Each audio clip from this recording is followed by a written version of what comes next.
সকল প্রশংসা মহান আল্লাহ তাআলার জন্য, যিনি অত্যন্ত মেহেরবান।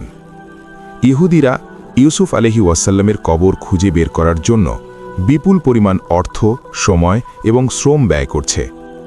ইউসুফ আলাইহি ওয়াসাল্লামের কবরের পেছনে এত অর্থ, সময় এবং শ্রম ব্যয় করার পেছনে রহস্য কি? ইউসুফ আলাইহি ওয়াসাল্লাম ছিলেন বনি ইসরাইল সম্প্রদায়ের একজন সম্মানিত নবী। তিনি ছিলেন ইয়াকুব আলাইহি ওয়াসাল্লামের পুত্র এবং ইসহাক আলাইহি ওয়াসাল্লামের নাতি। বনি ইসরাইল সম্প্রদায়ের ইতিহাসে ইউসুফ আলাইহি ওয়াসাল্লামকে অত্যন্ত গুরুত্বপূর্ণ নবী হিসাবে বিশ্বাস করা হয়। ইহুদিরা বিশ্বাস করে ইউসুফ আলাইহি ওয়াসাল্লামের কবর একটি পবিত্রতম স্থান এবং এই কবর অবশ্যই ইহুদি সম্প্রদায়ের দখলে থাকা উচিত। ইউসুফ আলাইহি ওয়াসাল্লামকে মিশরে দাফন করা হয়েছিল। মৃত্যুর পূর্বে ইউসুফ আলাইহি ওয়াসাল্লাম ওসিয়ত করেছিলেন তার দেহকে যেন পরবর্তীকালে ফিলিস্তিনে নিয়ে যাওয়া হয়।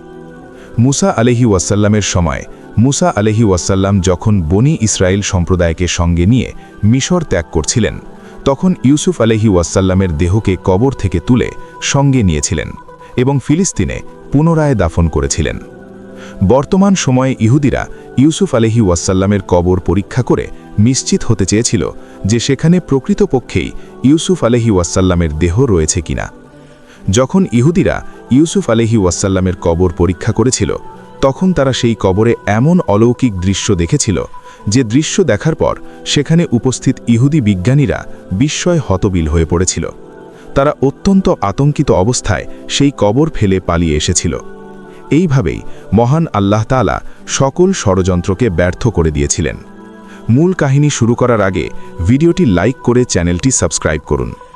এই ভিডিও সম্পর্কে আপনার যে কোনো মতামত কমেন্ট করে জানাতে ভুলবেন না। চলুন শুরু করা যাক। ইউসুফ আলাইহি ওয়াসাল্লাম ছিলেন বনি ইসরায়েল সম্প্রদায়ের একজন সম্মানিত নবী। তিনি ছিলেন ইয়াকুব আলাইহি ওয়াসাল্লামের পুত্র। ইউসুফ আলাইহি ওয়াসাল্লামের মায়ের নাম ছিল রাহেল। এই রাহেল ছিলেন অত্যন্ত সুন্দরী একজন মহিলা। যখন ইউসুফ আলাইহি ওয়াসাল্লামের ছোট ভাই বিনিয়ামিন জন্মগ্রহণ করেন, তখন রাহেল ইন্তেকাল করেছিলেন। মহান আল্লাহ তাআলা ইয়াকুব আলাইহি ওয়াসাল্লামকে 12টি পুত্র সন্তান দান করেছিলেন।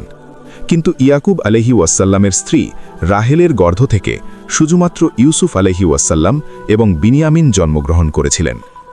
ইউসুফ আলাইহি ওয়াসাল্লামকে মহান আল্লাহ তাআলা অসাধারণ সৌন্দর্য দান করেছিলেন। ইয়াকুব আলাইহি ওয়াসাল্লাম তার পুত্র ইউসুফ আলাইহি ওয়াসাল্লামকে অত্যন্ত ভালোবাসতেন। তিনি কখনোই তার পুত্র ইউসুফ আলাইহি ওয়াসাল্লামকে চোখের আড়াল করতেন না। বনি ইসরায়েল কিতাবসমূহে বর্ণিত হয়েছে ইউসুফ আলাইহি ওয়াসাল্লামের মা রাহেল ইউসুফ আলাইহি ওয়াসাল্লামের জন্য বিশেষ ওসিয়ত করেছিলেন। ইয়াকুব আলাইহি ওয়াসাল্লামের 12 জন পুত্রের মধ্যে শুধুমাত্র ইউসুফ আলাইহি ওয়াসাল্লাম এবং বিনিয়ামিন মাতৃহীন ছিলেন। ইয়াকুব আলাইহি ওয়াসাল্লামের 12 জন পুত্রের মধ্যে ইউসুফ আলাইহি ওয়াসাল্লাম ছিলেন 11তম। ইয়াকুব আলাইহি ওয়াসাল্লাম বুঝতে পেরেছিলেন ইউসুফ আলাইহি ওয়াসাল্লামকে মহান আল্লাহ তাআলা নবুয়ত দান করবেন, কারণ ইয়াকুব আলাইহি ওয়াসাল্লাম ইউসুফ আলাইহি ওয়াসাল্লামের কপালে নূরের জ্যোতি দেখতে পেয়েছিলেন। মহান আল্লাহ তাআলা পবিত্র কুরআনে সূরা ইউসুফ নাজিল করেছেন। সূরা ইউসুফে 111টি আয়াত রয়েছে। মহান আল্লাহ তাআলা সূরা ইউসুফে ইউসুফ আলাইহি ওয়াসাল্লামের কাহিনী বিস্তারিতভাবে বর্ণনা করেছেন। এই সূরায় বর্ণিত ঘটনাকে আহসানুল কাসাস অর্থাৎ সর্বোত্তম কাহিনী বলা হয়েছে। বিভিন্ন রেওয়ায়াতে বর্ণিত হয়েছে যখন নবী করিম সাল্লাল্লাহু আলাইহি ওয়াসাল্লাম নিজেকে নবী হিসাবে দাবি করেছিলেন, তখন এই খবর মদিনার ইহুদিরা জানতে পেরেছিল। তখন ইহুদিরা নবী করিম সাল্লাল্লাহু আলাইহি ওয়াসাল্লামকে পরীক্ষা করার জন্য একটি দলকে মক্কায় পাঠিয়েছিল। ইহুদিরা মক্কায় উপস্থিত হয়ে নবী করিম সাল্লাল্লাহু আলাইহি ওয়াসাল্লামকে বলল, হে আব্দুল্লাহর পুত্র মুহাম্মদ, আমরা আপনাকে কয়েকটি প্রশ্ন করতে চাই। যদি আপনি সঠিক উত্তর দিতে পারেন, তবে আমরা বুঝব আপনি সত্যি মহান আল্লাহ তাআলার একজন নবী। নবী করিম সাল্লাল্লাহু আলাইহি ওয়াসাল্লাম ইহুদিদের এই প্রস্তাবে সম্মত হলেন। ইহুদিরা বলল, এমন একজন নবী ছিলেন যে নবীর পুত্রকে সিরিয়া থেকে মিশরে নিয়ে যাওয়া হয়েছিল এবং এই পুত্রের বিচ্ছেদ বেদনার কারণে সেই নবী কান্নাকাটি করতে করতে অন্ধ হয়ে গিয়েছিলেন। ইহুদিরা নবী করিম সাল্লাল্লাহু আলাইহি ওয়াসাল্লামের জন্য এই প্রশ্নটি নির্বাচন করেছিল, কারণ ইউসুফ আলাইহি ওয়াসাল্লামের কাহিনী তেমন প্রচলিত ছিল না। তৎকালীন সময়ে মক্কায় এমন কেউ ছিল না যে ইউসুফ আলাইহি ওয়াসাল্লামের কাহিনী জানত।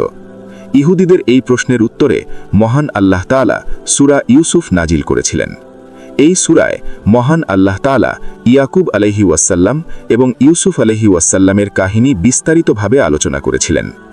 মহান আল্লাহ তাআলা এতটাই বিস্তারিতভাবে ইউসুফ আলাইহি ওয়াসাল্লামের কাহিনী পবিত্র কুরআনে বর্ণনা করেছেন যে তাওরাত এবং ইনজিল কিতাবেও এতটা বিশদ আলোচনা পাওয়া যায় না। এই সূরাই প্রমাণ করে দিয়েছিল যে নবী করিম সাল্লাল্লাহু আলাইহি ওয়াসাল্লাম সত্যিই মহান আল্লাহ তাআলার একজন নবী। একদিন ইউসুফ আলাইহি ওয়াসাল্লাম স্বপ্নে দেখলেন 11টি নক্ষত্র, চন্দ্র এবং সূর্য তাকে সেজদা করছে। ইউসুফ আলাইহিস সালাম এই স্বপ্নের কথা ইয়াকুব আলাইহিস সালামকে বলেছিলেন। তিনি বললেন, হে সম্মানিত পিতা, আমি স্বপ্নে দেখেছি 11টি নক্ষত্র, চন্দ্র এবং সূর্য আমাকে সেজদা করছে। ইয়াকুব আলাইহিস সালাম এই স্বপ্নের কথা শুনেই বুঝে ফেললেন মহান আল্লাহ তাআলা এই স্বপ্নের মাধ্যমে ইঙ্গিত দিয়েছেন যে তিনি ইউসুফ আলাইহিস সালামকে নবুয়ত দান করবেন। তবে সেই সঙ্গে ইয়াকুব আলাইহিস সালাম চিন্তিত হয়ে পড়েছিলেন। এটা ভেবে তিনি আতঙ্কিত হয়ে পড়েছিলেন যে যদি ইউসুফ আলাইহিস সালামের ভাইয়েরা এই স্বপ্নের ব্যাপারে জানতে পারে তবে তারা ঈর্ষান্বিত হয়ে ইউসুফ আলাইহিস সালামের ক্ষতি করতে পারে। ইয়াকুব আলাইহিস সালাম তখন ইউসুফ আলাইহিস সালামকে উদ্দেশ্য করে বললেন, হে আমার পুত্র, তুমি এই স্বপ্নের কথা কাউকে বললে না। যদি কেউ তোমার এই স্বপ্নের ব্যাপারে জানতে পারে তবে আমি তোমার ক্ষতির আশঙ্কা করছি। হে আমার পুত্র, শয়তান মানুষের প্রকাশ্য শত্রু। কিন্তু দুর্ভাগ্যজনকভাবে যখন ইউসুফ আলাইহিস সালাম পিতা ইয়াকুব আলাইহিস সালামকে এই স্বপ্নের ব্যাপারে বলছিলেন তখন ইউসুফ আলাইহিস সালামের একজন সৎ মা এই স্বপ্নের কথা শুনে ফেলেছিল। যখন ইউসুফ আলাইহিস সালামের ভাইয়েরা বাড়িতে ফিরে এলো তখন ইউসুফ আলাইহিস সালামের সেই সৎ মা এই স্বপ্নের কথা সবাইকে বলে দিলেন। ইউসুফ আলাইহিস সালামের ভাইয়েরা ইউসুফ আলাইহিস সালামকে প্রচণ্ড হিংসা করত, কারণ ইয়াকুব আলাইহিস সালাম ইউসুফ আলাইহিস সালামকে বেশি ভালোবাসতেন। যখন তারা এই স্বপ্নের ব্যাপারে জানতে পেরেছিল তখন তারা বলল, যদি মহান আল্লাহ তাআলা ইউসুফ আলাইহিস সালামকে সম্মানিত করেন তবে আমরা এই সিদ্ধান্তের বিরুদ্ধে বিদ্রোহ করব। এরপর তারা ইউসুফ আলাইহিস সালামকে নিয়ে ষড়যন্ত্রমূলক পরিকল্পনা করতে শুরু করেছিল।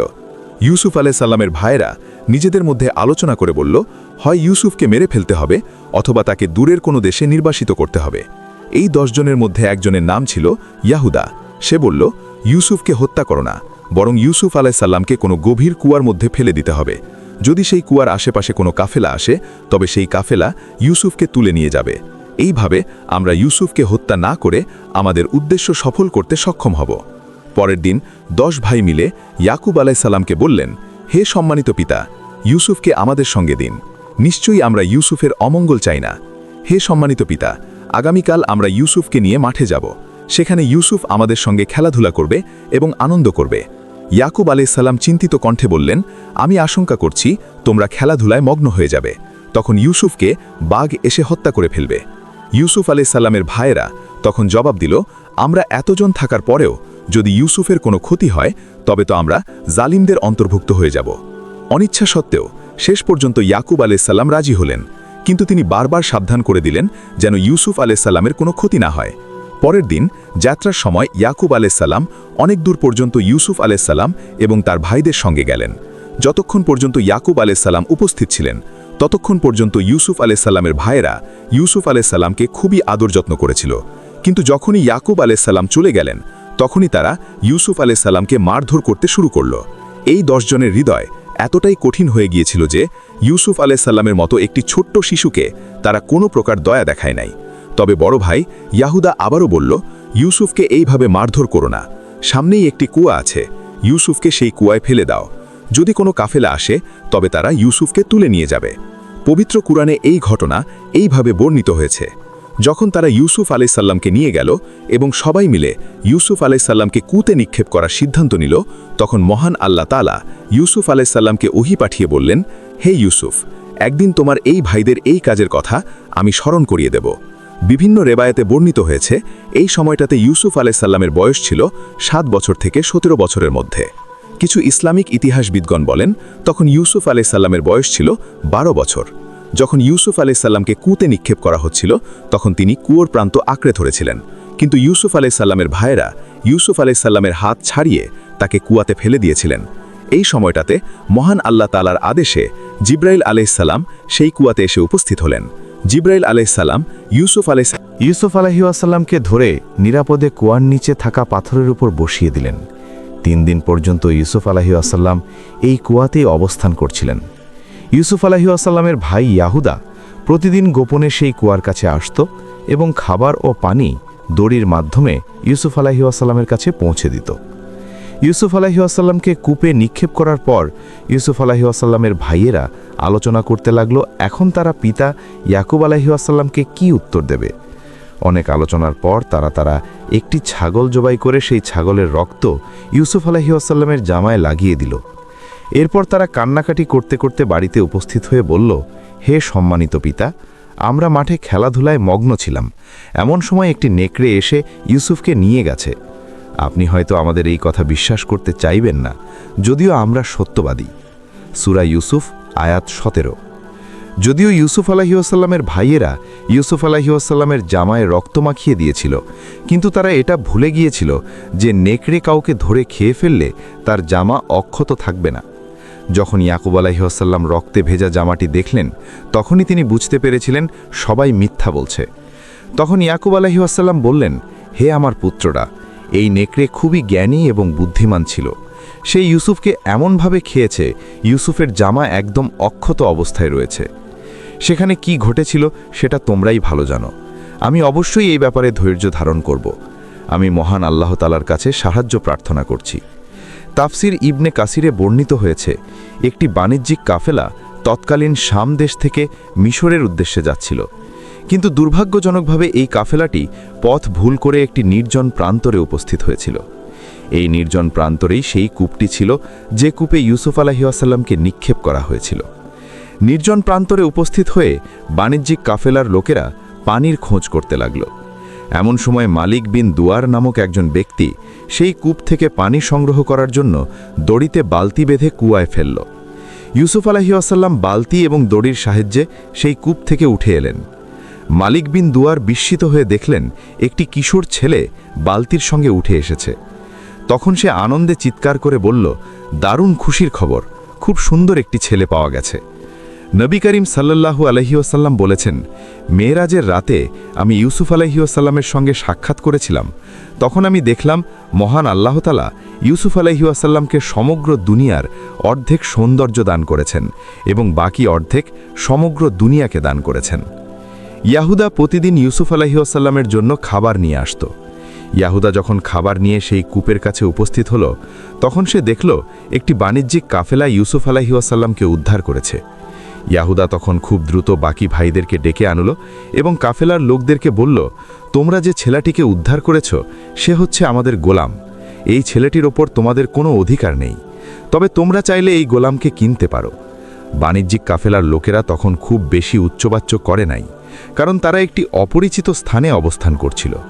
এই কারণে বাণিজ্যিক কাফেলার লোকেরা ইউসুফ আলাইহি ওয়াসাল্লামকে কিনতে রাজি হয়ে গেল। ইবনে আব্বাস রাদিয়াল্লাহু তাআলা আনহু থেকে বর্ণিত, ইউসুফ আলাইহি ওয়াসাল্লামের ভাইয়েরা ইউসুফ আলাইহি ওয়াসাল্লামকে মাত্র 20 দিরহামে বিক্রি করে দিয়েছিল। বিক্রি করার পর তারা নিজেদের মধ্যে 2 দিরহাম ভাগ করে নিয়েছিল। বাণিজ্যিক কাফেলা পুনরায় যাত্রা শুরু করার আগ পর্যন্ত ইউসুফ আলাইহি ওয়াসাল্লামের ভাইয়েরা সেখানে উপস্থিত ছিল। এমনকি ইউসুফ আলাইহি ওয়াসাল্লামের ভাইয়েরা কাফেলার সঙ্গে সঙ্গে বেশ কিছুটা পথ গিয়েছিল এবং তারা বারবার বলছিল, এই গোলামকে শক্ত করে বেঁধে রাখো, কারণ এই গোলাম আবারও পালাতে পারে। মূলত ইউসুফ আলাইহি ওয়াসাল্লামের ভাইয়েরা এটা ভেবে ভয় পাচ্ছিল যে যদি ইউসুফ আলাইহি ওয়াসাল্লাম পালিয়ে তাদের পিতার কাছে উপস্থিত হয় তবে বিপদের শেষ থাকবে না। এই বাণিজ্যিক কাফেলার লোকেরা ইউসুফ আলাইহি ওয়াসাল্লামকে মিশরের বাজারে বিক্রি করে দিয়েছিল। কাতাদার রাহিমাতুল্লাহ তার তাফসির কিতাবে বর্ণনা করেছেন, মিশরের লোকেরা ইউসুফ আলাইহি ওয়াসাল্লামের জন্য অবিশ্বাস্য পরিমাণ দাম হাঁকাতে শুরু করেছিল। শেষ পর্যন্ত ইউসুফ আলাইহি ওয়াসাল্লামকে তার ওজনের সমপরিমাণ সোনা, কস্তুরী এবং রেশমি কাপড়ের বিনিময়ে বিক্রি করা হয়েছিল। যে ব্যক্তি ইউসুফ আলাইহি ওয়াসাল্লামকে কিনেছিলেন তিনি হচ্ছেন মিশরের উজির, অর্থাৎ তিনি ছিলেন মিশরের বাদশার পর মিশরের সর্বোচ্চ ক্ষমতাধর ব্যক্তি। মিশরীয় ইতিহাসে এই ব্যক্তির নাম আফির বিন রুহাই এবং তার স্ত্রীর নাম রাইল বিনতে রামা বিন হিসেবে উল্লেখ করা হয়েছে। তৎকালীন সময়ে মিশরের বাদশাহ ছিলেন রাইয়ান বিন ওয়ালিদ। তবে ইসলামী ইতিহাসে মিশরের উজিরের স্ত্রীর নাম জোলাইখা হিসেবে উল্লেখ করা হয়েছে। মিশরের উজির আজিজ মেসরের উপাধি লাভ করেছিলেন। মিশরের উজির ইউসুফ আলাইহি ওয়াসাল্লামকে নিয়ে বাড়িতে গেলেন এবং আনন্দের সঙ্গে তার স্ত্রীকে বললেন, ইউসুফকে সাধারণ গোলাম হিসেবে নয়, বরং পরিবারের একজন মনে করবে। হতে পারে ইউসুফ আমাদের উপকারে আসবে, অথবা আমরা ইউসুফকে ছেলে হিসেবে গ্রহণ করতে পারব। আজিজ মেসরের প্রাসাদে ইউসুফ আলাইহি ওয়াসাল্লাম সম্মানের সঙ্গেই জীবন অতিবাহিত করছিলেন। মিশরের উজির ইউসুফ আলাইহি ওয়াসাল্লামের নেক চরিত্র, পবিত্রতা এবং ধৈর্যের কারণে মুগ্ধ হয়েছিলেন। কিন্তু মহান আল্লাহ তাআলা ইউসুফ আলাইহি ওয়াসাল্লামের পরীক্ষা নিতে চাইলেন। কিছুদিন পর ইউসুফ আলাইহি ওয়াসাল্লাম যৌবনে পা দিলেন। এই দিকে জোলাইখা ইউসুফ আলাইহি ওয়াসাল্লামের সৌন্দর্যের কারণে ইউসুফ আলাইহি ওয়াসাল্লামের প্রতি আকৃষ্ট হয়ে পড়েছিল। শয়তানের ওয়াসওয়াসার কারণে জোলাইখা ক্রমশ ভ্রষ্টতার অতলে হারিয়ে যাচ্ছিল এবং জোলাইখা ইউসুফ আলাইহি ওয়াসাল্লামকে কুপ্রস্তাব দিতে শুরু করেছিল। পবিত্র কুরআনে এই ঘটনা এইভাবে বর্ণিত হয়েছে, যে মহিলার ঘরে ইউসুফ আলাইহি ওয়াসাল্লাম ছিলেন, সেই মহিলা ইউসুফ আলাইহি ওয়াসাল্লামকে কুপ্রস্তাব দিল এবং দরজাগুলি বন্ধ করে আহ্বান করল। ইউসুফ আলাইহি ওয়াসাল্লাম বললেন, আমি অভিশপ্ত শয়তানের কুমন্ত্রণা থেকে মহান আল্লাহ তাআলার আশ্রয় প্রার্থনা করছি। আপনার স্বামী আমার মালিক, যিনি আমাকে সম্মানিত করেছেন। আমি কখনোই এমন গর্হিত কাজ করব না।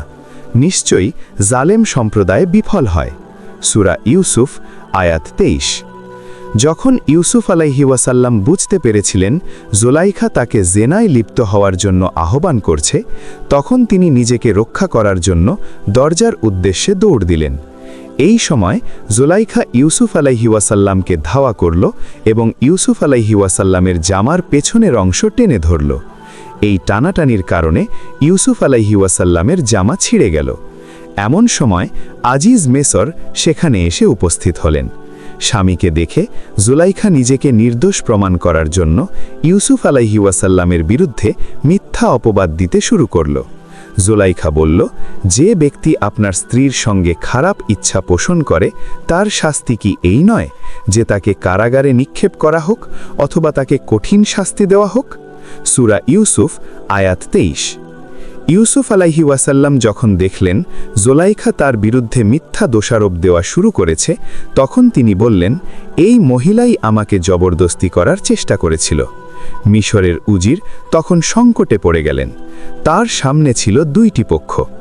এক পক্ষে ছিলেন তার স্ত্রী, যিনি ইউসুফ আলাইহি ওয়াসাল্লামের বিরুদ্ধে একটি ভয়াবহ অভিযোগ উপস্থাপন করেছেন। আরেকটি পক্ষে ছিলেন ইউসুফ আলাইহি ওয়াসাল্লাম, যার সততা, পবিত্রতা এবং সত্যবাদিতা ছিল অকাট্য। মিশরের উজির তখন প্রচণ্ড দ্বিধায় পড়ে গেলেন, কে সত্যবাদী আর কে মিথ্যাবাদী। মিশরের উজিরের প্রাসাদে একটি দুধ পানকারী শিশু ছিল। সেই শিশুটি মিশরের উজিরকে সত্যের পরামর্শ দিয়েছিল এবং এই শিশুর সাক্ষ্য প্রদানের মাধ্যমে ইউসুফ আলাইহি ওয়াসাল্লামের পবিত্রতা প্রকাশিত হয়েছিল। জোলাইখা এবং ইউসুফ আলাইহি ওয়াসাল্লামের এই ঘটনা ধীরে ধীরে রাজ দরবার থেকে শুরু করে শহরের মহিলাদের মধ্যে ছড়িয়ে পড়েছিল। এর ফলে সবাই জোলাইখাকে নিন্দা এবং তিরস্কার করতে শুরু করেছিল। পবিত্র কোরআনে এই ঘটনা এইভাবে বর্ণিত হয়েছে, শহরের মহিলারা বলাবলি করতে লাগল, জোলাইখা এক গোলামের প্রতি আকৃষ্ট হয়েছে। জোলাইখা ইউসুফের প্রেমে পাগল প্রায়। আমরা জোলাইখাকে প্রকাশ্য বিভ্রান্তিতে পড়ে থাকতে দেখেছি। সূরা ইউসুফ আয়াত 30। জোলাইখা যখন মহিলাদের তিরস্কারে অতিষ্ঠ হয়ে উঠল, তখন জোলাইখা সেই মহিলাদেরকে নিজের বাড়িতে আমন্ত্রণ করল। মহিলারা সবাই উপস্থিত হলে সবাইকে ফল পরিবেশন করা হলো এবং ফল কাটার জন্য ছুরি দেওয়া হলো। এরপর জুলাইখা ইউসুফ আলাইহি ওয়াসাল্লামকে মহিলাদের সামনে উপস্থিত হতে বললেন। যখন মহিলারা ইউসুফ আলাইহি ওয়াসাল্লামকে দেখল, তখন তার অপরূপ সৌন্দর্যে এতটাই বিমোহিত হয়েছিল যে ফল কাটার পরিবর্তে নিজেদের হাত কেটে ফেলল। এরপর তারা অবাক হয়ে বলল, ইউসুফ মানুষ হতেই পারে না, সে নিশ্চয়ই কোনো ফেরেশতা। যখন জুলাইখা বুঝতে পারল মহিলারা ইউসুফ আলাইহি ওয়াসাল্লামের সৌন্দর্যে মুগ্ধ হয়ে পড়েছে, তখন জুলাইখা সেই মহিলাদের উদ্দেশ্য করে বলল, এই ইউসুফের জন্যই তোমরা আমার নিন্দা করছিলে। আমি এখন পর্যন্ত নিজেকে সংযত রাখতে সক্ষম হয়েছি। এই ঘটনার পর সেই মহিলারাও জুলাইখার পক্ষে কথা বলতে শুরু করেছিল এবং জুলাইখাকে সমর্থন করতে শুরু করেছিল। এতে জুলাইখা আরও সাহসী হয়ে উঠেছিল। এইদিকে ইউসুফ আলাইহি ওয়াসাল্লাম মহান আল্লাহ তাআলার দরবারে ফরিয়াদ করে বললেন, হে আমার রব, আমি নিজের চরিত্র নষ্ট হওয়ার চেয়ে কারাগারে থাকাই উত্তম মনে করি। আপনি যদি আমাকে এদের চক্রান্ত থেকে রক্ষা না করেন, তবে আমি হয়তো পাপাচারে লিপ্ত হয়ে যাব এবং জাহেলদের অন্তর্ভুক্ত হয়ে যাব। সূরা ইউসুফ আয়াত ৩৩। হাদিসে বর্ণিত হয়েছে ৭ শ্রেণীর মানুষকে মহান আল্লাহ তাআলা কিয়ামতের দিন আরশের নিচে আশ্রয় দেবেন। তাদের মধ্যে একজন হলো সেই ব্যক্তি যাকে কোনো সুন্দরী এবং ক্ষমতাশালী মহিলা পাপের জন্য আহ্বান করে এবং সেই ব্যক্তি বলে, আমি মহান আল্লাহ তাআলাকে ভয় করি। জুলাইখার সমস্ত ষড়যন্ত্র ব্যর্থ হওয়ার পর জুলাইখা ইউসুফ আলাইহি ওয়াসাল্লামকে কারাগারে পাঠিয়ে দেওয়ার সিদ্ধান্ত নিল। জুলাইখা তার স্বামীকে উদ্দেশ্য করে বলল, ইউসুফের কারণে আমি সমাজে কলঙ্কিত হয়েছি। ইউসুফকে কারাগারে পাঠিয়ে আমাকে কলঙ্ক মুক্ত করতে হবে, যাতে সবাই বুঝতে পারে আমি নির্দোষ। সম্পূর্ণ নির্দোষ হওয়া সত্ত্বেও ইউসুফ আলাইহি ওয়াসাল্লামকে কারাগারে পাঠানো হলো। এরই মাধ্যমে মহান আল্লাহ তাআলা ইউসুফ আলাইহি ওয়াসাল্লামের দোয়া কবুল করে ইউসুফ আলাইহি ওয়াসাল্লামকে রক্ষা করেছিলেন এবং মিশরের সর্বোচ্চ পদে আসীন করার পথ তৈরি করে দিলেন। ইউসুফ আলাইহি ওয়াসাল্লাম কারাগারে বন্দী হওয়ার পর সমস্ত বন্দীদের খোঁজ খবর নিতেন, সকল বন্দীদের সঙ্গে ভালো ব্যবহার করতেন, কেউ অসুস্থ হলে সেবা করতেন। এর ফলে খুব অল্প সময়ের মধ্যেই তিনি কারাগারের বন্দীদের মধ্যে অত্যন্ত জনপ্রিয় হয়ে উঠলেন। যখন ইউসুফ আলাইহি ওয়াসাল্লাম কারাগারে বন্দী ছিলেন, তখন মিশরের 2 জন গুরুত্বপূর্ণ ব্যক্তিকে কারাগারে বন্দী করা হয়েছিল। এদের মধ্যে একজন ছিলেন বাদশাকে মদ পরিবেশনকারী এবং অপরজন ছিলেন রাজকীয় বাবুর্চি। এক রাতে এই 2 জন ব্যক্তি অদ্ভুত স্বপ্ন দেখলেন। স্বপ্ন দেখার পর তারা ইউসুফ আলাইহি ওয়াসাল্লামের কাছে উপস্থিত হল। তাদের মধ্যে একজন বললেন, হে সম্মানিত নবী, আমি স্বপ্নে দেখেছি আমি আঙুরের রস নিংড়াচ্ছি। অপরজন বলল, হে সম্মানিত নবী, আমি স্বপ্নে দেখেছি আমি মাথায় রুটি বহন করছি এবং পাখিরা সেই রুটি ঠুকরে খাচ্ছে। ইউসুফ আলাইহি ওয়াসাল্লাম এই স্বপ্নের ব্যাখ্যা দিয়ে বললেন, তোমাদের মধ্যে একজন বাদশাকে মদ পরিবেশন করার দায়িত্ব পাবে, কিন্তু অপরজনকে শুলে চড়ানো হবে।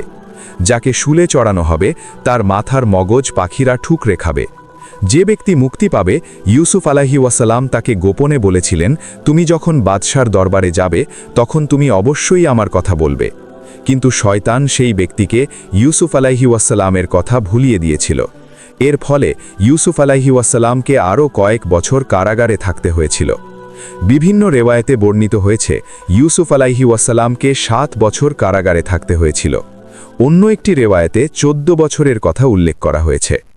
এক রাতে মিশরের বাদশাহ আয়ান একটি অদ্ভুত স্বপ্ন দেখলেন। পরের দিন বাদশাহ রায়ান স্বপ্ন ব্যাখ্যাকারীদের উদ্দেশ্য করে বললেন, আমি স্বপ্নে দেখেছি 7টি মোটা গরুকে 7টি দুর্বল গরু গিলে খাচ্ছে। আমি আরও দেখেছি 7টি সবুজ গমের শীষ এবং 7টি শুকনো শীষ। হে মহামান্য বাদশাহ, আমরা এই স্বপ্নের ব্যাখ্যা দিতে অক্ষম।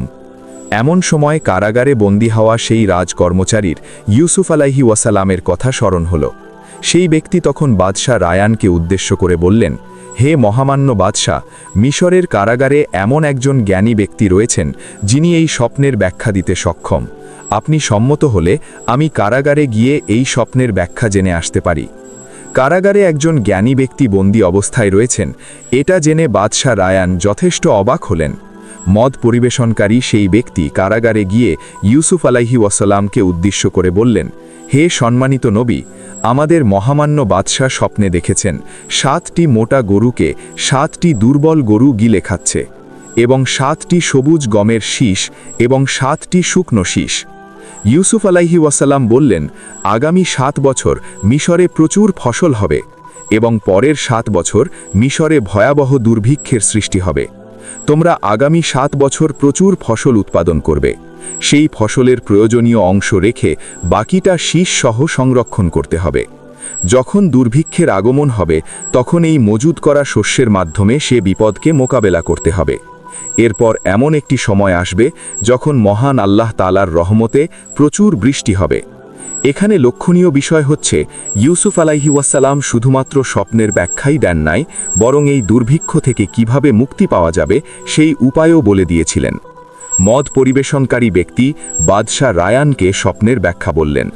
বাদশাহ রায়ান এই স্বপ্নের ব্যাখ্যা শুনে খুবই আশ্চর্য হলেন। এরপর বাদশাহ রাইয়ান হুকুম দিলেন ইউসুফ আলাইসাল্লামকে দরবারে উপস্থিত করা হোক।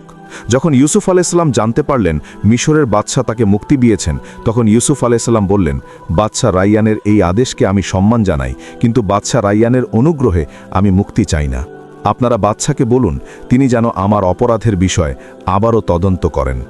ইউসুফ আলাইসাল্লামের এই সিদ্ধান্ত শুনে বাদশাহ রাইয়ান ইউসুফ আলাইসাল্লামের ব্যাপারে আবারও খোঁজ খবর করতে শুরু করল।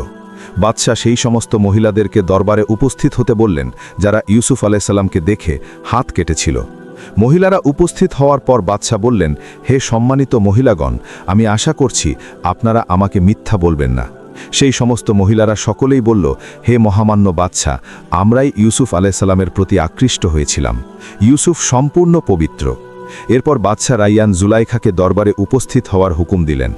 জুলাইখা দরবারে উপস্থিত হয়ে বলল, হে মহামান্য বাদশাহ, ইউসুফ সম্পূর্ণ নির্দোষ। আমি ইউসুফকে আমার প্রতি আহ্বান করেছিলাম। মূলত ইউসুফ আলাইসাল্লাম চেয়েছিলেন কারাগার থেকে মুক্তির পূর্বে সত্য প্রকাশিত হোক। মহান আল্লাহ তাআলা ইউসুফ আলাইসাল্লামের দোয়া কবুল করে সত্যকে প্রকাশ করে দিয়েছিলেন।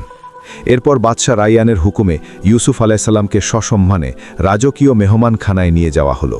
পরের দিন বাদশাহ রাইয়ান নিজেই ইউসুফ আলাইসাল্লামের সঙ্গে সাক্ষাৎ করতে রাজকীয় মেহমানখানায় গেলেন। বাদশাহ রাইয়ান ইউসুফ আলাইসাল্লামকে বুকে জড়িয়ে নিলেন। প্রাথমিক কুশল বিনিময়ের পর বাদশাহ রাইয়ান ইউসুফ আলাইসাল্লামকে উদ্দেশ্য করে বললেন, হে জ্ঞানী ব্যক্তি, এই বিপদ থেকে মুক্তির উপায় বলুন। ইউসুফ আলাইসাল্লাম বললেন, আপনার রাজ্যের ফসল এবং খাজনা রক্ষণাবেক্ষণের দায়িত্ব আমাকে দিন। মহান আল্লাহ তাআলা আমাকে এই বিষয়ে জ্ঞান দান করেছেন। বাদশাহ রাইয়ান ইউসুফ আলাইসাল্লামকে শুধুমাত্র খাজনার দায়িত্বই দেন নাই, বরং রাষ্ট্রীয় কোষাগারের চাবি পর্যন্ত ইউসুফ আলাইসাল্লামকে বুঝিয়ে দিলেন। প্রথম 7 বছর ছিল সমৃদ্ধির বছর। ইউসুফ আলাইসাল্লাম অত্যন্ত দক্ষতার সঙ্গে দুর্ভিক্ষ মোকাবেলার পদক্ষেপ নিয়েছিলেন। শস্য উৎপাদন ব্যাপকভাবে বৃদ্ধি করার পদক্ষেপ নিলেন। যেই সব জমিতে পূর্বে চাষাবাদ হতো না, সেই সমস্ত জমিতেও চাষাবাদের ব্যবস্থা করলেন এবং ফসল ব্যবহারে সতর্কতা ও মিতব্যয় তার ব্যবস্থা করেছিলেন। যখন প্রচুর ফসল উৎপন্ন হচ্ছিল, তখন তিনি সবাইকে মাত্র এক বেলা খাওয়ার নির্দেশ দিয়েছিলেন এবং নিজেও এই নিয়ম কঠোরভাবে পালন করেছিলেন। সমৃদ্ধির 7 বছর অতিবাহিত হওয়ার পর যখন দুর্ভিক্ষ প্রকাশিত হতে শুরু করেছিল, তখন তিনি জনগণকে নির্দেশ দিয়েছিলেন যে যতটা সম্ভব খাদ্যশস্য মজুত করতে হবে। দুর্ভিক্ষের 1 বছর অতিবাহিত হওয়ার পর ইউসুফ আলাইসাল্লাম ফরমান জারি করলেন, এখন থেকে শুধুমাত্র বাদশার দরবার থেকেই খাদ্যশস্য বিতরণ করা হবে। এরপর ইউসুফ আলাইসাল্লামের তত্ত্বাবধানে বাদশার দরবার থেকে শস্য বিতরণ করা শুরু হয়েছিল। এই শস্য বিতরণের জন্য ইউসুফ আলাইসাল্লাম একটি আইন করেছিলেন, যে কোনো ব্যক্তিকে 1 উটের বোঝার বেশি খাদ্যশস্য দেওয়া হবে না। তৎকালীন সময়ে এই দুর্ভিক্ষ মিশর ছাড়াও শাম এবং ফিলিস্তিন সহ সমগ্র আরব অঞ্চলকে গ্রাস করে ফেলেছিল। দুর্ভিক্ষ যেমন ছড়িয়ে পড়েছিল, তেমনি ইউসুফ আলাইসাল্লামের উদারতার কথাও সমগ্র অঞ্চলে ছড়িয়ে পড়েছিল। আরব অঞ্চলের বিভিন্ন প্রান্তের লোকেরা মিশর থেকে খাদ্যশস্য নিয়ে যেত। এই সময়টাতে ইয়াকুব আলাইসাল্লাম এবং তার পরিবারের সদস্যরা ফিলিস্তিনে বসবাস করতেন। যখন ইয়াকুব আলাইসাল্লাম জানতে পারলেন মিশরের বাদশাহ খাদ্যশস্য বিতরণ করছেন, তখন তিনি তার ছেলেদেরকে বললেন, তোমরা মিশরে চলে যাও, মিশরের বাদশার দরবার থেকে খাদ্যশস্য সংগ্রহ করো। শুধুমাত্র বিনিয়ামিন ছাড়া বাকি সকলেই মিশরের উদ্দেশ্যে রওনা হয়েছিল। যখন ইউসুফ আলাইসাল্লামের ভাইয়েরা মিশরের দরবারে উপস্থিত হল, তখন ইউসুফ আলাইসাল্লাম নিজের ভাইয়েদেরকে চিনতে পেরেছিলেন, কিন্তু ইউসুফ আলাইসাল্লামের ভাইয়েরা ইউসুফ আলাইসাল্লামকে চিনতে পারে নাই। নিজের পরিচয় গোপন রেখে ইউসুফ আলাইসাল্লাম তার ভাইয়েদেরকে উদ্দেশ্য করে বললেন, আমি ধারণা করছি তোমরা মিশরীয় নও, তোমরা কি অন্য কোনো দেশের গুপ্তচর? ইউসুফ আলাইসাল্লামের এই প্রশ্নের উদ্দেশ্য ছিল ভাইয়েদের বর্তমান অবস্থান সম্পর্কে অবগত হওয়া। ইউসুফ আলাইসাল্লামের সৎ ভাইদের একজন বললেন, আমরা মহান আল্লাহ তাআলার নবী ইয়াকুব আলাইসাল্লামের সন্তান। আমরা 12 ভাই ছিলাম। আমাদের এক ভাই মারা গেছে। আমাদের পিতা অন্ধ হয়ে গিয়েছেন। আমাদের আরেক ভাইকে পিতার দেখাশোনা করার জন্য রেখে এসেছি। ইউসুফ আলাইসাল্লাম তার ভাইদেরকে রাজকীয় মেহমানখানায় পাঠিয়ে দিলেন এবং তাদেরকে যথাযোগ্য আপ্যায়নের ব্যবস্থা করেছিলেন। ভাইদের বিদায় দেওয়ার সময় ইউসুফ আলাইসাল্লাম বললেন, পরের বার যখন তোমরা আসবে, তখন অবশ্যই তোমাদের সেই ছোট ভাইকে সঙ্গে নিয়ে আসবে। যদি না আনো, তবে তোমাদেরকে আর কোনো খাদ্যশস্য দেওয়া হবে না। এরপর ইউসুফ আলাইসাল্লাম গোপনে তাদের বস্তায় শস্যের মূল্য দিয়ে দিলেন। ইউসুফ আলাইসাল্লামের ভাইয়েরা খুশি মনে ফিলিস্তিনে উপস্থিত হল এবং পিতা ইয়াকুব আলাইসাল্লামের কাছে সমস্ত ঘটনা খুলে বলল। এবং তারা আরও বলল, মিশরের মহামান্য উজির আমাদেরকে বলেছেন, পরের বার যদি আমরা বিনিয়ামিনকে সঙ্গে না নেই তবে তিনি আমাদেরকে আর খাদ্যশস্য দেবেন না। ইয়াকুব আলাইসাল্লাম বললেন, আমি অবশ্যই তোমাদেরকে বিশ্বাস করি না, তোমরা হয়তো ইউসুফের মতো বিনিয়ামিনকেও হত্যা করতে চাও। এইভাবে কিছুদিন অতিবাহিত হওয়ার পর শস্য ফুরিয়ে গেল। ইউসুফ আলাইসাল্লামের ভাইয়েরা আবারও মিশরে যাওয়ার সিদ্ধান্ত গ্রহণ করল এবং বিনিয়ামিনকেও সঙ্গে নিতে চাইল। পূর্বের অভিজ্ঞতার কারণে ইয়াকুব আলাইসাল্লাম বিনিয়ামিনকে সঙ্গে দিতে চাইলেন না। তিনি বললেন, আমি কখনোই বিনিয়ামিনকে তোমাদের সঙ্গে দেব না যতক্ষণ না পর্যন্ত তোমরা মহান আল্লাহ তাআলার নামে কসম করে বলবে যে তোমরা বিনিয়ামিনের কোনো ক্ষতি করবে না এবং বিনিয়ামিনকে আমার কাছে ফিরিয়ে দেবে। কয়েকদিনের দীর্ঘ যাত্রার পর তারা ইউসুফ আলাইসাল্লামের দরবারে উপস্থিত হলেন। ইউসুফ আলাইসাল্লাম বিনিয়ামিনকে দেখেই চিনতে পেরেছিলেন। এরপর ইউসুফ আলাইসাল্লাম গোপনে বিনিয়ামিনকে নিজের পরিচয় দিলেন। বিনিয়ামিন ইউসুফ আলাইসাল্লামের পরিচয় পেয়ে হতবিভল হয়ে পড়েছিলেন। এরপর বিনিয়ামিন ইউসুফ আলাইসাল্লামকে জড়িয়ে ধরে কান্নাকাটি শুরু করে দিলেন। সেখানে এক আবেগঘন পরিবেশের সৃষ্টি হয়েছিল। এরপর ইউসুফ আলাইসাল্লাম তার সকল ভাইকে যথেষ্ট পরিমাণ খাদ্যশস্য দিয়ে বিদায় দিলেন। যখন ইউসুফ আলাইসাল্লামের ভাইয়েরা খাদ্যশস্য নিয়ে রওনা হচ্ছিল তখন ইউসুফ আলাইসাল্লামের আদেশে একজন কর্মচারী বিনিয়ামিনের বস্তায় একটি পান পাত্র রেখে দিলেন। এমন সময় একজন কর্মচারী এসে বললেন, হে ফিলিস্তিনি মানুষেরা, তোমরা চোর। ইউসুফ আলাইসাল্লামের ভাইয়েরা অবাক হয়ে বলল, আমরা কি চুরি করেছি? তখন কর্মচারী বলল, তোমরা বাদশার পানপাত্র চুরি করেছ। ইউসুফ আলাইসাল্লামের ভাইয়েরা বলল, মহান আল্লাহ তাআলার কসম, আমাদের পিতা একজন সম্মানিত নবী, আমরা অবশ্যই চোর না। কর্মচারী বলল, যদি তোমাদের মালপত্রে সেই পানপাত্র পাওয়া যায় তবে এই অপকর্মের কি শাস্তি হতে পারে? ইউসুফ আলাইসাল্লামের ভাইয়েরা বলল, ইয়াকুব আলাইসাল্লামের শরিয়াত অনুসারে আমরা চোরকে তোমাদের হাতে সমর্পণ করব। সকলের মালপাত্র তল্লাশি করার পর বিনিয়ামিনের বস্তা থেকে সেই পানপাত্র উদ্ধার করা হলো। অপরাধ প্রমাণিত হওয়ার কারণে বিনিয়ামিনকে ফিলিস্তিনে ফিরে যাওয়ার অনুমতি দেওয়া হলো না। বিনিয়ামিনকে আটকে দেওয়ার কারণে ইউসুফ আলাইসাল্লামের ভাইয়েরা অত্যন্ত আতঙ্কিত হয়ে পড়েছিল। তারা এটা ভেবে অত্যন্ত চিন্তিত হয়ে পড়েছিল যে তারা পিতা ইয়াকুব আলাইসাল্লামকে জবাব দেবে। ইউসুফ আলাইসাল্লামের ভাইয়েরা ইউসুফ আলাইসাল্লামকে কাতর কণ্ঠে বলল, আমাদের পিতা একজন বৃদ্ধ মানুষ, হে মহামান্য উজির, আপনি বিনিয়ামিনের বদলে অন্য কাউকে বন্দী করুন। ইউসুফ আলাইসাল্লাম উত্তর দিলেন, এটা সম্ভব নয়, যার বস্তা থেকে মাল উদ্ধার করা হয়েছে তাকেই বন্দী করতে হবে। ইউসুফ আলাইসাল্লামের এই উত্তরে ইউসুফ আলাইসাল্লামের ভাইয়েরা প্রচণ্ড হতাশ হয়ে পড়েছিল। ইয়াহুদা তখন কান্নাজড়িত কণ্ঠে বলল, আমরা মহান আল্লাহ তাআলার নামে কসম করেছিলাম যে বিনিয়ামিনকে আমাদের পিতার কাছে ফিরিয়ে দেব। ইউসুফের কারণে আমাদের পিতা আমাদেরকে আর বিশ্বাস করেন না, এখন আমাদের কি করা উচিত? অন্য আরেকজন ভাই বলল, বিনিয়ামিনকে ছাড়া আমরা এখান থেকে যাব না, তবে আমাদের মধ্য থেকে একজন ফিলিস্তিনে গিয়ে আমাদের পিতাকে সমস্ত ঘটনা অবহিত করবে। কিন্তু ইয়াহুদা বললেন, আমি এখানেই অবস্থান করব, আর তোমরা বাকিরা ফিরে যাও এবং আমাদের পিতাকে সমস্ত ঘটনা অবহিত করো। যখন সমস্ত ঘটনা ইয়াকুব আলাইসাল্লামকে অবহিত করা হলো তখন ইয়াকুব আলাইসাল্লাম বললেন, আমি শুধুমাত্র মহান আল্লাহ তাআলার কাছেই আশ্রয় প্রার্থনা করি। হে আমার পুত্ররা, মহান আল্লাহ তাআলার রহমত থেকে নিরাশ হয়েও না, কারণ মহান আল্লাহ তাআলার রহমত থেকে কেবলমাত্র কাফিররাই নিরাশ হয়। ইয়াকুব আলাইসাল্লাম তার পুত্রদেরকে আবারও মিশরে পাঠিয়ে দিলেন। ইউসুফ আলাইসাল্লামের ভাইয়েরা ইউসুফ আলাইসাল্লামকে অত্যন্ত বিনয় এবং নম্রভাবে বিনিয়ামিনের মুক্তির জন্য আবেদন করেছিল। সেই সঙ্গে ইয়াকুব আলাইসাল্লামের বয়স, দুর্বলতা এবং ইউসুফ আলাইসাল্লামের বিচ্ছেদের কারণে ইয়াকুব আলাইসাল্লামের যন্ত্রণার কথাও উল্লেখ করেছিল। ইয়াকুব আলাইসাল্লামের এই দুঃখময় কাহিনী শুনে ইউসুফ আলাইসাল্লামও কেঁদে ফেললেন। কিছু রেওয়ায়াতে বর্ণিত হয়েছে, ইয়াকুব আলাইসাল্লাম মিশরের উজিরের উদ্দেশ্যে একটি চিঠি দিয়েছিলেন। সেই চিঠি পড়ে ইউসুফ আলাইসাল্লাম কেঁদে ফেললেন এবং নিজের পরিচয় প্রকাশ করে দিলেন। পরিচয় পেয়ে ইউসুফ আলাইসাল্লামের ভাইয়েরা ভীত কণ্ঠে বলল, তুমি কি সত্যি ইউসুফ? ইউসুফ আলাইসাল্লাম বললেন, আমি ইয়াকুব আলাইসাল্লামের পুত্র ইউসুফ এবং তোমাদের ভাই।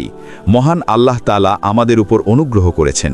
যে ব্যক্তি মহান আল্লাহ তাআলাকে ভয় করে, ধৈর্য ধারণ করে, মহান আল্লাহ তাআলা তার সৎকর্মের পুরস্কার নষ্ট করেন না।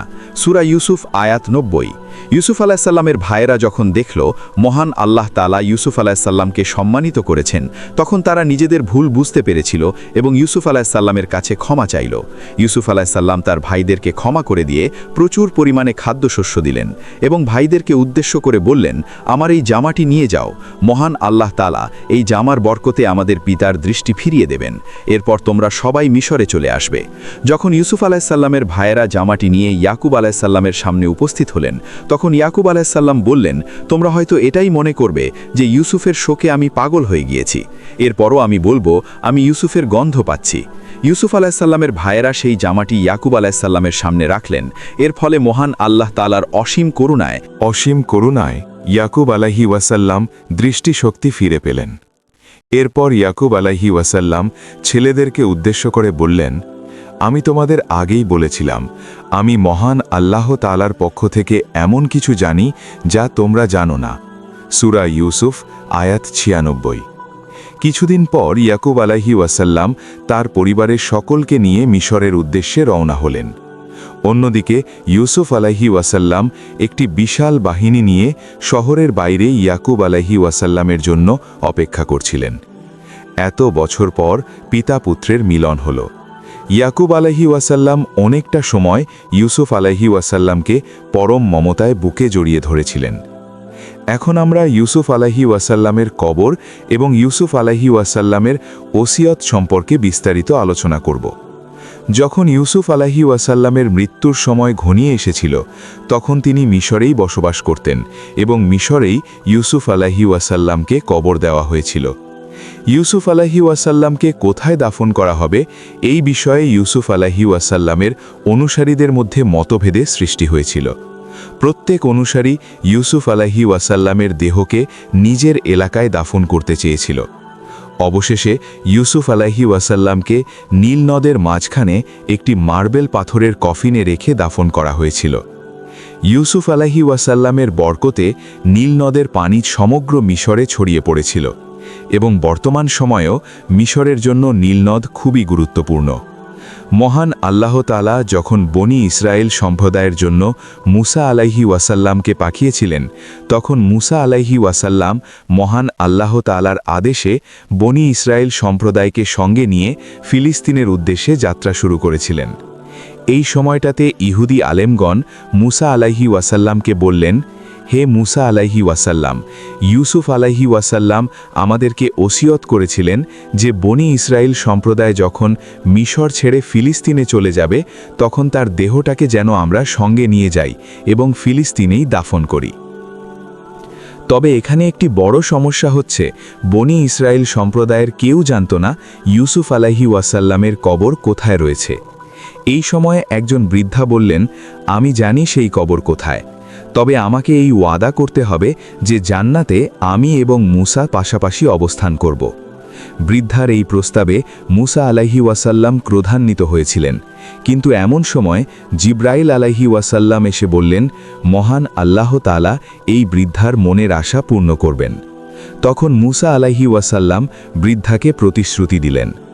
অতঃপর সেই বৃদ্ধার সাহায্যে ইউসুফ আলাইহি ওয়াসাল্লামের সেই কফিন উদ্ধার করা হয়েছিল। মুসা আলাইহি ওয়াসাল্লাম সেই কফিন নিয়ে ফিলিস্তিনে গেলেন এবং সেখানেই ইউসুফ আলাইহি ওয়াসাল্লামকে দাফন করা হয়েছিল। তবে ইউসুফ আলাইহি ওয়াসাল্লামকে ফিলিস্তিনের কোথায় দাফন করা হয়েছে, এই ব্যাপারে ইতিহাসে নির্ভরযোগ্য কোনো সূত্র পাওয়া যায় না। বর্তমান সময়ে ফিলিস্তিনে নাবলুস নামক একটি শহর রয়েছে। এই শহরকে দখল করার জন্য ইসরায়েল এবং ফিলিস্তিনের মধ্যে দীর্ঘ 50 বছর যাবৎ যুদ্ধ চলছে। প্রায় 2 দশক আগে ইহুদিরা এই নাবলুস শহরকে দখল করে নিয়েছিল। এই নাবলুস শহরে একটি কবর রয়েছে। এই কবরটিকে ইহুদিরা ইউসুফ আলাইহি ওয়াসাল্লামের কবর বলেই বিশ্বাস করে। তবে মুসলিমরা বলে এই কবর ইউসুফ আলাইহি ওয়াসাল্লাম নয়, বরং ইউসুফ নামক একজন পীরের কবর রয়েছে। ইহুদিরা এই শহর দখল করার পর নিশ্চিত হতে চেয়েছিল যে এটা প্রকৃতপক্ষেই ইউসুফ আলাইহি ওয়াসাল্লামের কবর কিনা। এই জন্য তারা কবর খুঁড়তে শুরু করেছিল। কবরের মাটি কিছুটা সরাতেই ইহুদিরা এমন এক বিস্ময়কর এবং ভয়ঙ্কর পরিস্থিতির মুখোমুখি হয়েছিল যে ইহুদিরা এই খনন কাজ বাতিল করতে বাধ্য হয়েছিল। মাটি খনন করা মাত্রই বেশ কিছু ভয়ানক বিষধর সাপ এসে হাজির হতো। অনেক চেষ্টা করেও সেই সাপগুলিকে মারা যায় নাই। এরপর ইহুদিরা এই খনন কাজ বন্ধ করে দিয়েছিল। এরপর ইহুদিরা প্রত্নতাত্ত্বিক বিশেষজ্ঞদের সাহায্য নিল, যারা কবরের মাটির নমুনা পরীক্ষা করে জানতে পারল যে এই কবর 1000 বছরের পুরনো নয়, বরং মাত্র 250 বছরের পুরনো। এর ফলে মুসলিমদের দাবি সত্য বলে প্রমাণিত হয়েছিল। যেহেতু ইহুদিরা এই কবরের জন্য প্রচুর অর্থ এবং প্রাণ বিসর্জন দিয়েছিল, তাই তারা এই কবরটিকে ইউসুফ আলাইহিস ওয়াসাল্লামের কবর হিসেবেই প্রচার করতে লাগল এবং সেখানে একটি তাওরাত একাডেমি স্থাপন করল। এই তাওরাত একাডেমিতে ইহুদি শিশুদের তাওরাত শেখানো হয়। পরবর্তীকালে ইহুদিরা এই কবরে একটি সামরিক চৌকি স্থাপন করে। ইহুদিরা তাবুতে সাকিনার মতো ইউসুফ আলাইহিস ওয়াসাল্লামের কবর আজও অনুসন্ধান করছে, যাতে তারা প্রতিটি ক্ষেত্রে জয় নিশ্চিত করতে পারে। এই তাবুতে সাকিনাতে মুসা আলাইহিস ওয়াসাল্লামের জুব্বা, পাগড়ি, পাদুকা এবং অন্যান্য নবীদের স্মৃতিচিহ্ন সংরক্ষিত অবস্থায় রয়েছে। এটা ইহুদিদের জন্য অত্যন্ত গুরুত্বপূর্ণ ধর্মীয় সম্পদ। যখন বক্তে নাসার ব্যাবিলন আক্রমণ করেছিলেন, তখন এই তাবুতে সাকিনা হারিয়ে গিয়েছিল। বর্তমানে এই তাবুতে সাকিনা কোথায় রয়েছে সেটা একমাত্র মহান আল্লাহ তাআলাই ভালো জানেন। সুপ্রিয় দর্শক মণ্ডলী, প্রতিদিন নতুন নতুন ভিডিও পেতে আমাদের চ্যানেলটি অবশ্যই সাবস্ক্রাইব করুন এবং পাশে থাকা বেল আইকনটি প্রেস করতে অবশ্যই ভুলবেন না। এবং সেই সাথে আপনার যে কোনো মতামত আমাদের জানাতে আমাদের ভিডিওতে অবশ্যই কমেন্ট করুন। আশা করি আপনারা সবাই ভালো থাকবেন এবং সুস্থ থাকবেন। আসসালামু আলাইকুম।